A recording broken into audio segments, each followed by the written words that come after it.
beautiful. How you guys doing? I hope you guys are doing well. Welcome to Carribean's community. Welcome to our channel. In today's video, guys, I want to talk to you about child protection processes here in UK. Are social workers children snatchers? Are social workers after people's children? Are social workers after Africans' children? What are some of the issues that will lead a social worker to get involved in a family life? What are some of the issues that will lead a social worker to take a child away from their family? These are some of the issues that I'm going to explore in this video. So if we are interested, let's jump into the video. The question is, are social workers children snatchers? And the answer is no. Social workers, we are not children snatchers. We are not here to snatch children from their family. Basically, more importantly, our role is to keep children within the family home environment as much as possible, as much as it is safe for the child or the children to remain within the family home environment. What I want to say in this video is that children's services, social workers, we only get involved when there are concerns, when there are child protection concerns, when there are exploitation, when there are safety concerns, when there are risk in the family home. That's when a social worker will basically get involved in the family. And we just don't go into people's home. We just don't go into the community, knocking at people's door, checking a child who is being abused, knocking at people's door, checking the parents who are abusing their children. That's not what social work is about. We act upon referral that we receive.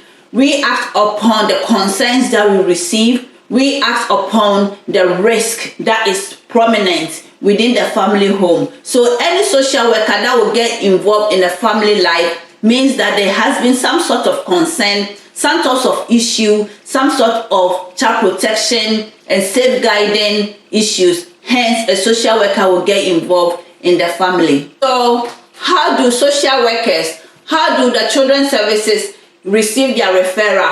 How do they know that a child is being abused? How do they know that there's child protection issue within the family? How do they know that they need to get involved within the lives of a family here in UK? So, who can make a referral to children's services?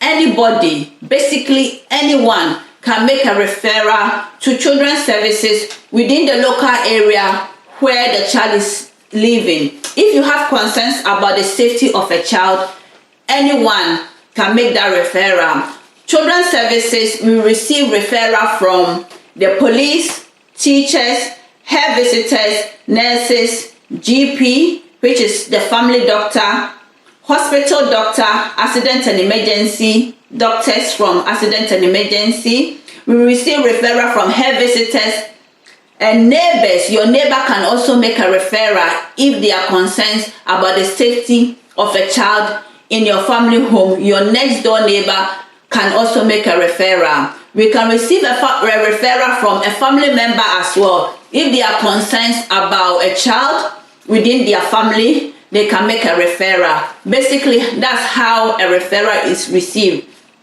And research is saying that referrals are mostly received by the police and also by the hospitals and also by the GP, the doctors. They make, and the teachers as well, make a number of child protection referral to children's services here in UK. So what do you have to do when a referral is received? What do you have to do when somebody have made a referral, child protection referral against you as a parent? I would say don't panic, don't be scared. You have the right to be distressed because a child protection referral has made against you. But you need to calm yourself down because you're going to get a phone call from the social worker, the duty social worker, to say that this referral has been made to you, and perhaps they will interview you, they will call you and talk to you over the phone. Perhaps they might arrange a visit to come to your family home to do an interview to assess the situation. So the first of all, what I advise and tips that I will share with the family that are watching me, especially African family African parents, that calm yourself down. When they want to come and visit, let them come and do the assessment, because they have received a referral, and the legal obligation is for a social worker to undertake an investigation, an assessment, to ascertain and confirm whether the referral is true or not, whether they should close the case, whether they should refer the family to early help, or whether social worker needs to get involved. So there are categories of involvement depending on the severity of the concerns within the family home. When the referral is received by Children's Services, they will filter through the referral, and if it warrants that they need to do their investigation, they will do like a single investigation, which is just the local authority, the social worker or the Children's Services doing their investigation. They can do a joint investigation with the police when there's criminal offense, especially when there are severity of the concerns. When the threshold is so high, the risk is so high, and it warrants a police officer to be involved, they will do the investigation with the police, and it's called Section 47 investigation. A strategy meeting will be held, and they will talk about you. They will talk about your children, and they will talk about the referral, the concerns that has been received. When the referral is received and the threshold is very low, when the concerns are very low, the social worker or the manager within the team can make a decision to close the case, or can make a decision to refer the family to early help for support to be given. It all depends on the severity of the concerns. It all depends on the threshold of the issues that are going on within the family. So what makes a social worker get involved in the lives of a family?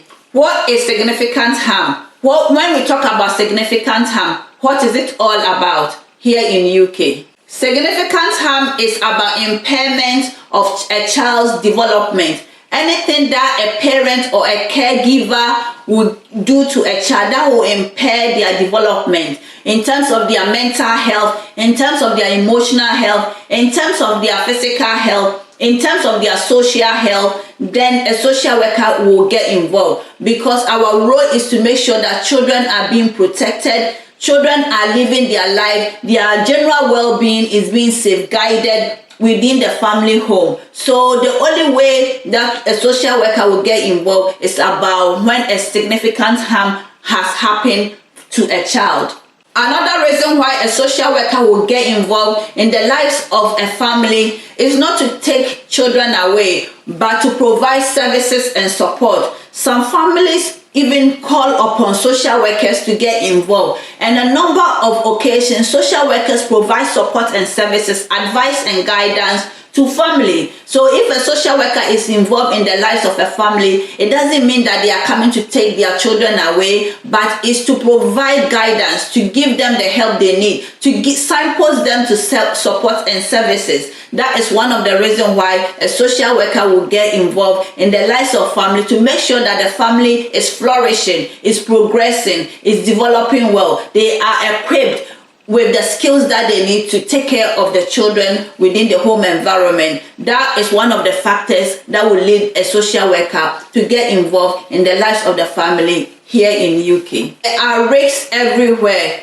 Even within my own family home, there are risks. But if you are able to manage the risk, if you are able to take control over the risk, then there's no social worker that will be able to come into your family home, because there's no risk for the social worker to come and help you to manage. If you are able to manage your own issues, if you are able to contain the issues within your family home, no social worker will get involved in your life. And if you are not able to manage as well, if the risk is so high that you are not able to manage, the importance, my advice is that you call upon Children's Services to come and give you the guidance, the advice, the support that you need. They are specialist workers. They are people that are there to support family. So instead of you to bottle it in, instead of you to be scared of social workers, and you don't open up for social workers to come and help you out, then you are even calling social workers to come into your family, because the risk will come to a time, the issues will come to a time that you are not able to manage it anymore, and then a referral will be received, perhaps from the teachers, perhaps from the police, perhaps from your own neighbor, and the social worker will get involved. It becomes even very nasty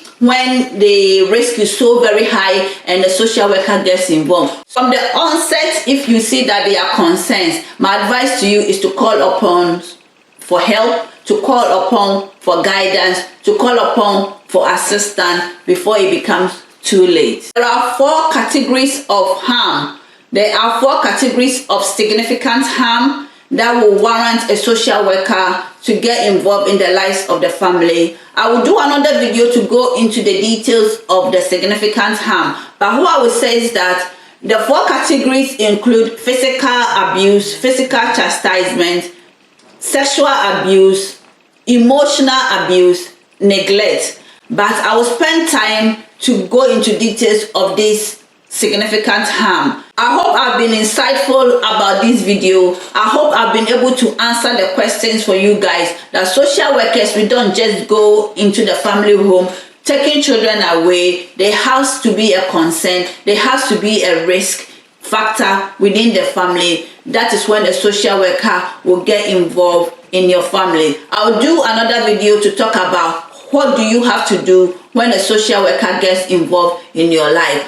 I end by saying your dreams and aspiration can come true. You'll never know. Whatever you plan to do can come true, but it will never be given to you on a gold plate. It will never be given to you on a silver plate. You need to work hard towards your dreams and aspiration, and one day you never know, it can come to pass. Thanks for watching. See you on my next video, and bye.